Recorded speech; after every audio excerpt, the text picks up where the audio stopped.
President Trump is trying to break us so that America can own us. That will never ever happen. The biggest turnaround in political history, Mark Carney leads the Liberals to victory in Canada's general election. What happened? And what does his first international interview mean for the world? We'll discuss that on the BBC's daily news podcast, Newscast. Hello, it's Adam in the Newscast studio, and I woke up this morning on Tuesday to have my social media full of pictures and videos of Mark Carney, the Prime Minister of Canada, newly victorious in his first general election, on a dance floor in a red hoodie with his wife, dancing quite awkwardly, but clearly very pleased that he had staged the greatest political turnaround in recent political history. A few months ago, the Liberal Party was run by Justin Trudeau. They'd plunged in the polls. Everyone was saying, oh, the Conservatives, they are going to romp home at this election. And then Trudeau got chucked. Carney threw his hat in the ring, won the leadership contest, ran Canada for a couple of weeks, prorogued Parliament, called a snap election, and then managed to turn things around really, really dramatically.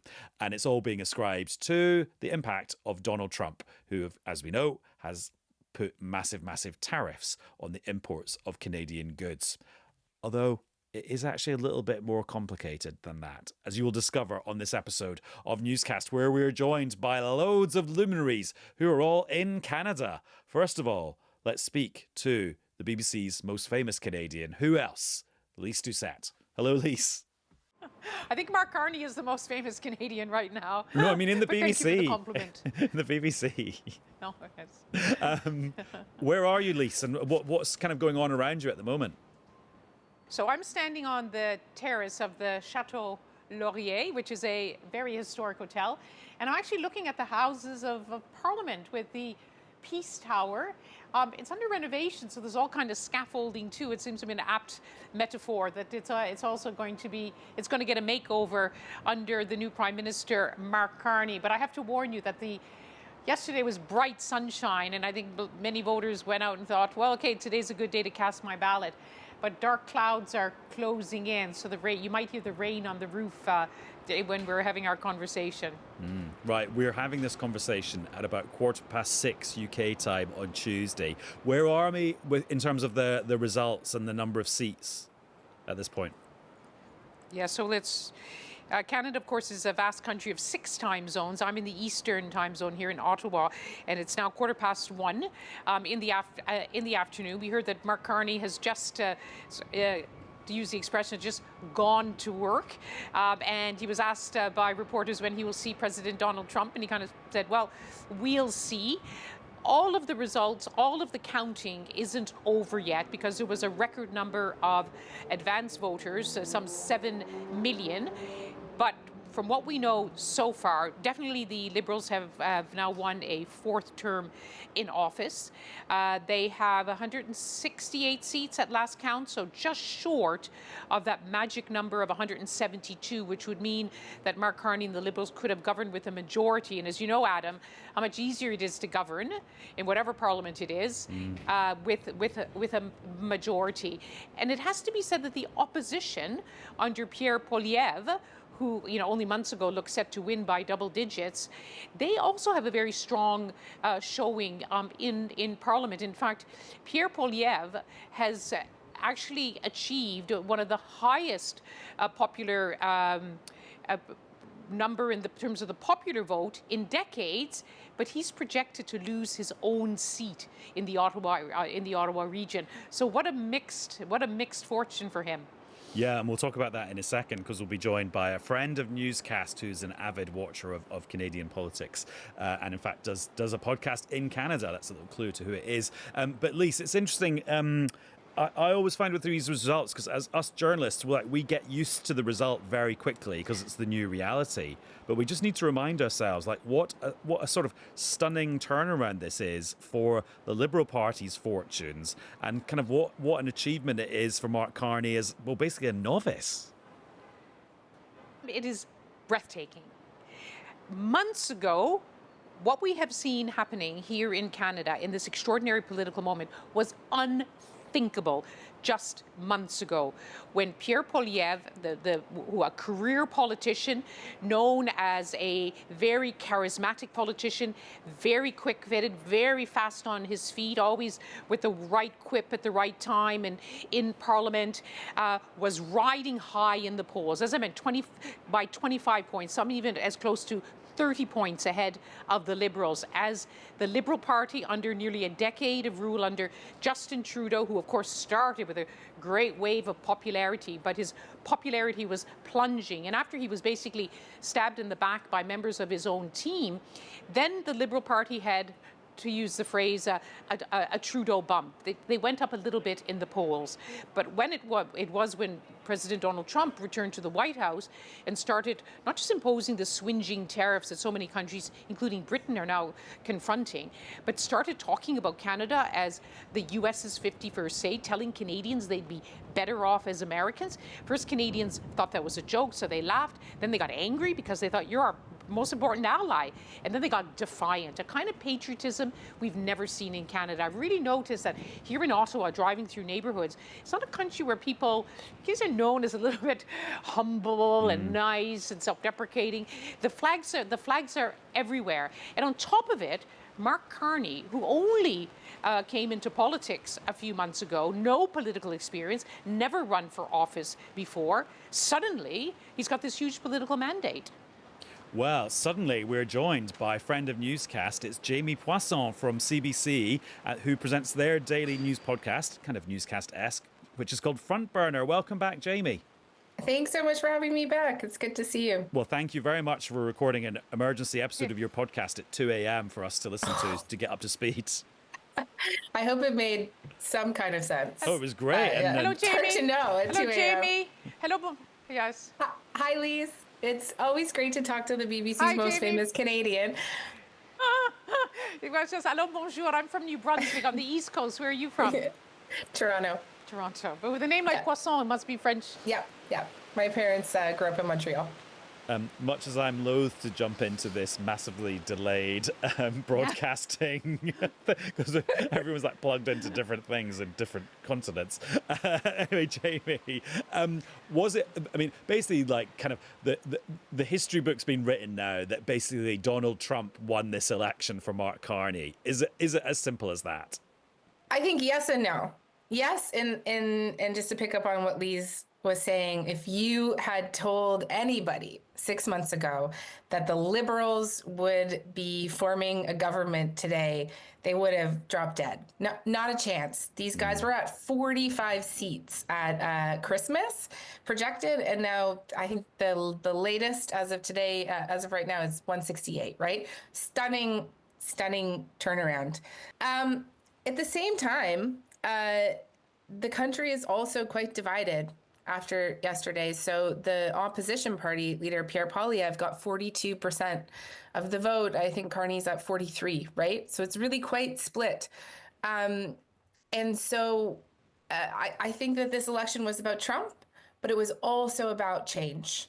And there is a lot of people in this country that wanted to see a very different government take place, and they are probably very disappointed today. And so, Jayme, because I mean, the really sort of caricature thing to say is that Poilievre is like a sort of Trump-esque kind of populist figure. So does that mean that actually that brand of politics has not been outright rejected by Canadians? In fact, nearly half of them embraced it. Yeah, I think that's actually very fair to say. Or they felt that he was different enough from Trump that they still voted for him. Or they felt that he was selling something that they were that they liked enough to put some of those other concerns aside. I should say Poilievre and Trump are very different. Poilievre is a real policy wonk. He's been thinking about being prime minister since he was in his teens. But there are similarities around tone.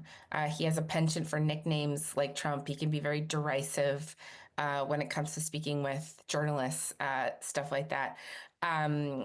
He's been talking the last couple of years about how Canada is broken. It's that kind of dark language that did turn a lot of people off. I think a really interesting demographic trend in this election has been that the boomer generation really propelled Mark Carney to office, and they are very concerned about Donald Trump.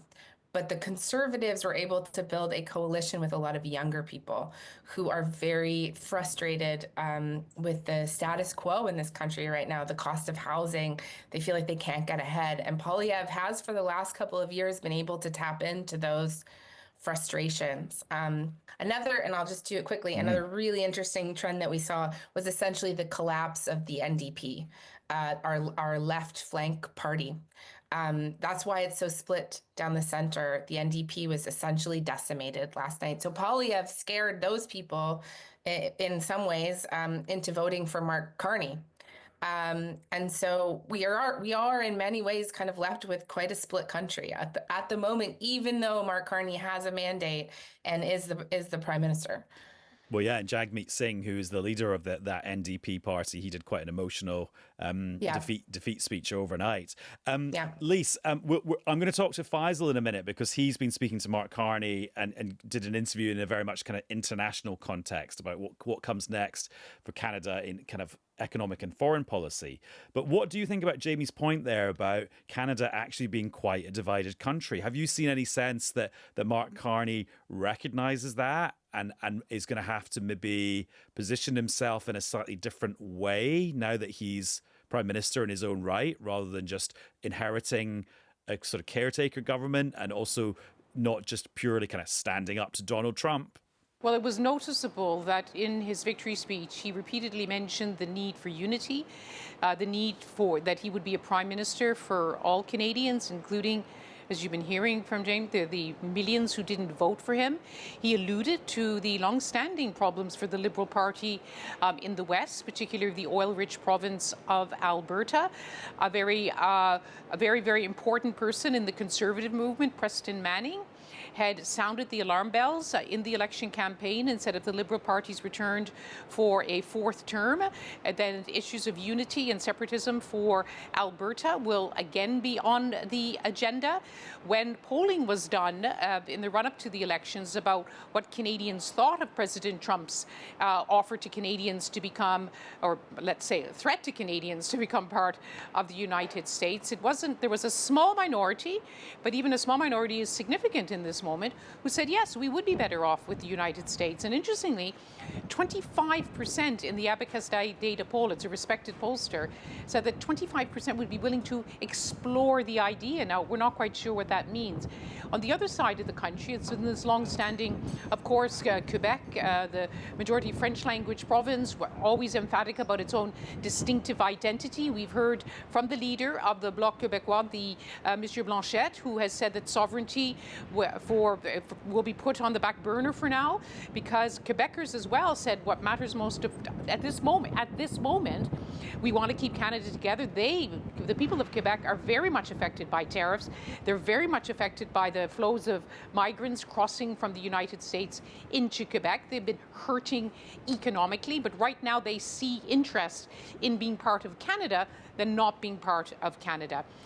Prime Minister Carney has emphasized that in order to make good on his mandate, his slogan, Canada Strong, Canada has to be stronger. There are trade barriers in between provinces that have to be removed. He has to work in a different way with the premiers, and he is going to meet, as we heard from Jim, anger, resistance.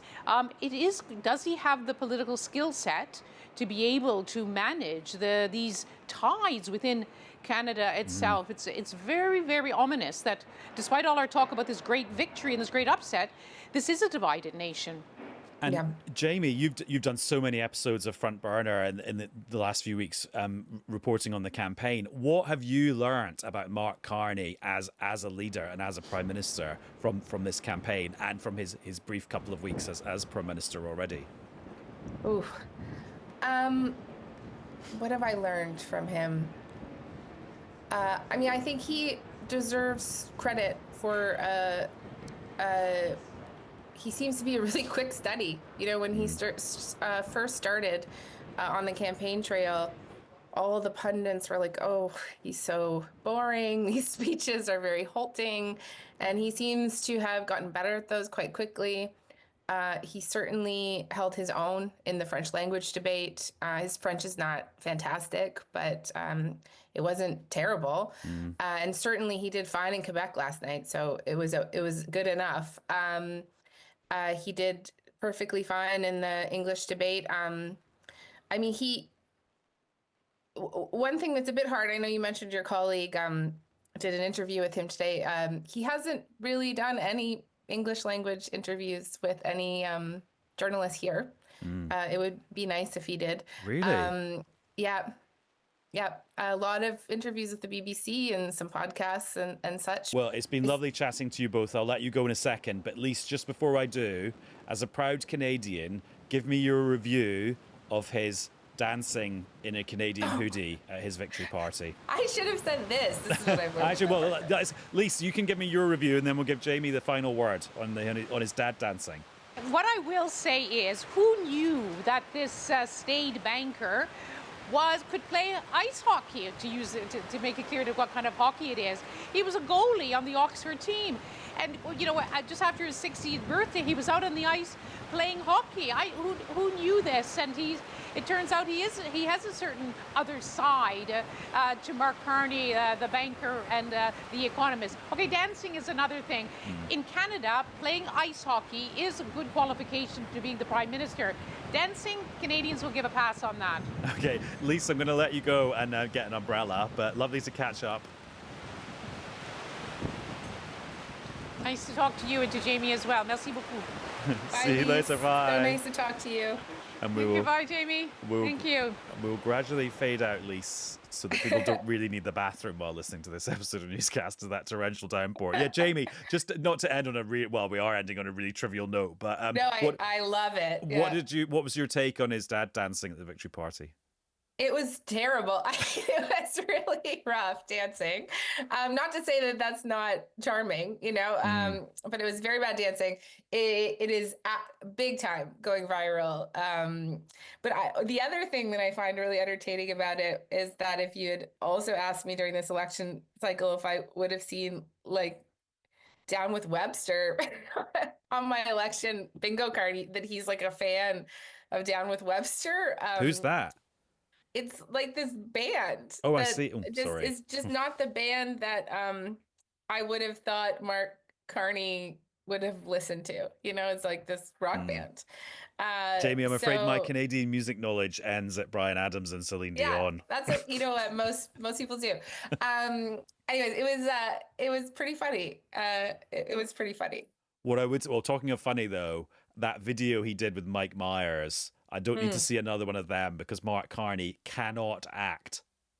That was a bit rougher for sure. For sure. The dancing, at least it feels a little more authentic, even though it's terrible moves. Yeah. Anyway, Jayme, it's great to catch up with you. I hope you get a break, get some sleep, chill out after an epic campaign. But I know from experience there'll always be another episode of the podcast to do. So good luck with that too. Oh, I'm recording in 45 minutes. Thank you. It was great to chat with you as always. Now, as promised, we can catch up with Faisal, who's also in Canada. I'm feeling a bit left out here. Hello, Faisal. Hey, Adam. In fact, I've just snuck inside and I can see Lyse from where I am, and it's like Niagara Falls. And she's just inside where she would be getting absolutely soaked in order to appear on your podcast. So I'm hiding. I've retreated into a random Canadian conference on healthcare in order to avoid getting wet. And so you can hear me. There we go. Okay, well, I'm glad that you're dry. Anyway, so we'll play a bit of your interview with Mark Carney in a second, but just explain just the context in which you were speaking to him. At what point in this cycle were you chatting? Well, I joined him on his plane for the last. We talked last week. I was in Washington D.C. at the key finance ministers meetings, and I sort of chanced my arm. Really, I thought, you know what, this I think is obviously an important Canadian moment, but actually, in the context of the trade war, this election is also really important. So I thought, well, let's go and have a little sniff around, and I managed to wangle my way onto Mark Carney's plane, his campaign plane, for the last sort of 24, 36 hours. And I managed to get him to say a few words, to speak. And he spoke just as the polls were closing. So we got into that sort of sort of slightly West Wing moment where you're in the secret hotel that they're waiting at in order to go to the big rally.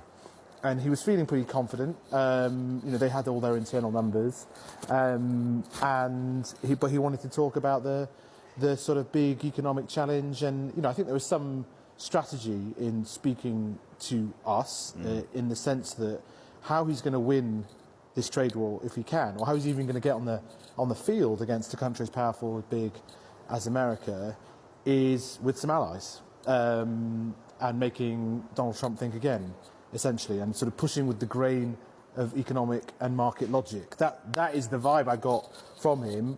That's why I think he spoke to us. And it was a really fascinating moment. It was fascinating in and of itself, but it was fascinating to see the guy that used to be our central bank governor sort of evolve into something else. Right, let's hear a big chunk of that interview you did at the pivotal moment with the pivotal man. What will your message be to Donald Trump down south? Well, it will be the same message that I've given him directly and I've been saying publicly, which is that we're two sovereign nations. There is a partnership to be had, an economic and security partnership to be had. It's going to be a very different one than we've had in the past. But also, we've got lots of other things to do. We can build out our economy here at home. We are in the process of building our relationships more deeply in Europe, elsewhere around the world. So we'll have a partnership on our terms. There's a win-win possibility there, but on our terms, not on their terms. Will you visit him quickly, do you think? It depends. I've been to Washington. I've been to the White House. I've seen it. I've seen all the monuments. I've been to Florida even. So I'm not going as a tourist. I'll go when there's a serious discussion to be had. When there's respect for Canada's sovereignty? Yeah, yes. And look, the president, I would distinguish between what the president wants and what the president expects. Yes, he has this view of his territorial views. That's never, ever going to happen with respect to Canada. Frankly, I don't think it's ever going to happen with respect to any other whether it's Panama or Greenland or elsewhere. So the question is, when are we ready to have that discussion? Remembering that we are the biggest client for more than 40 states. Remember that we supply them with vital energy, both conventional energy, and it potentially could supply them with critical minerals. Remember that we supply their farmers with basically all their fertilizer, 70% of their fertilizer and beyond.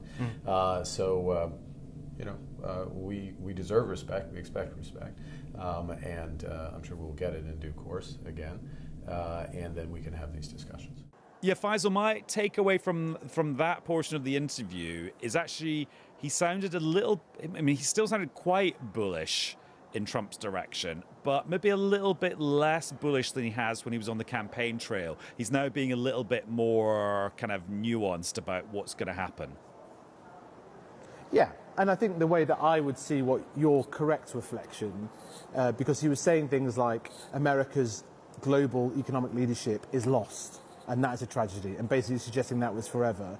And so he was being a little bit more diplomatic. I think what people might have looked for today in his victory speech, in an interview like that, and just generally, you can hear the rain outside now, what they would have looked for is actually more of a U-turn, a sort of, I don't know, a Scooby-Doo moment where the mask comes off and he turns out, not quite with a MAGA hat, but like as a lover of golf, phoning up Donald Trump saying, I've always respected your business acumen. That emphatically did not happen. I think there was a little bit of a tonal shift, but actually he was sticking to most of the main themes, which were pretty harsh, I have to say, pretty hardcore. And I think he's doing two things. He's trying to prepare Canada for some of the changes that will have to occur. It's very, very serious, the tariffs on a country responsible for 3/4 of your exports. There's no getting away from that. But he's going to try and change the domestic Canadian economy, and he's going to try to connect it and also seek allies elsewhere with other G7 countries. And I think the critical thing here is, people say about Mark Carney over his career that he lands on his feet. And to imagine that this is the challenge, that's not really landing on your feet, but it helped him become Prime Minister, as you were hearing there from Lyse and the other guest. But for him to have this moment, need allies, need a big economic moment, and then in just a matter of weeks to be hosting the G7 summit in Canada and to be able to set the terms for that, I think this is an absolutely incredible confluence of events. And that's what we're going to see. And all roads lead to that. The timing for that is incredible, Adam. You know, literally, it's going to be days before the expiry of the pause of Trump's so-called reciprocal tariffs. And there's a real opportunity for him, I think, just to give pause for thought for countries like the UK, countries like Japan, the European Union, about, you know, do we really all want to be sort of cutting side deals with him just now? When they're just about starting to see the consequences of their economic actions, whether it's at Amazon, whether it's in the empty cargo ships coming into LA, they are starting to see the consequences. Maybe we just let the American markets negotiate with the American government. Yeah. What I couldn't tell in terms of Mark Carney as an international figure now is he talking about reaching out to the EU and talking about the G7 as somebody who is the leader of Canada and so knows those things are good for him because of his national interest, and so actually he's speaking first and foremost and mainly only as a Canadian? Or is he prepared to step up and take this role that a lot of people are already sort of like anointing him with as the sort of the leader of the global opposition to Trump, because he just seems so the antithesis to Trump, but also is the kind of closest person who's being preyed on by Donald Trump, as some people would say. I can't tell if he was just talking about this stuff because it's good for Canadian politics, or actually he is prepared to become a kind of like a world figure. I think the two things go together, really. If you listen to how he tried to, sort of show his appeal to the Canadian public, it was by being this person that has done crises, right? And we know that. He's the guy that walked out on Brexit Day when I was outside Downing Street wondering who was Prime Minister and what the plan was. And suddenly I remember in my ear, Carney's turning up at the Bank of England. And there was a sense of calm he instigated from that moment. And that happened 3 or 4 times with different crises. So he's bringing that DNA. He's bringing those international connections. There was a really interesting clip, we should try and play it if you can find it, of Jordan Peterson implacably opposed to Mark Carney on Joe Rogan's podcast. So, you know, if you like, the total antithesis of Mark Carney and the Liberal Party and Canada, right? But on that podcast, Peterson said that Trump had made a massive error in attacking Canada because it had instigated this massive move against the Conservative Party, who would have been better news for Trump. And Peterson goes on to say something like Carney is very well connected with the Europeans and the UK, and implicitly he knows about market pressure. You know, Canada is in a weaker position, there is no doubt about it. It's a smaller economy, but if you've got someone that's almost like some sort of martial art, you know what the pressure points are. You know, for example, that you don't need to make a big decision, but you need to just announce that you're looking at the purchase of American jets. And suddenly someone's stock price goes down, and suddenly somebody's phoning up the White House. Faisal, thank you very much. Thanks, Adam.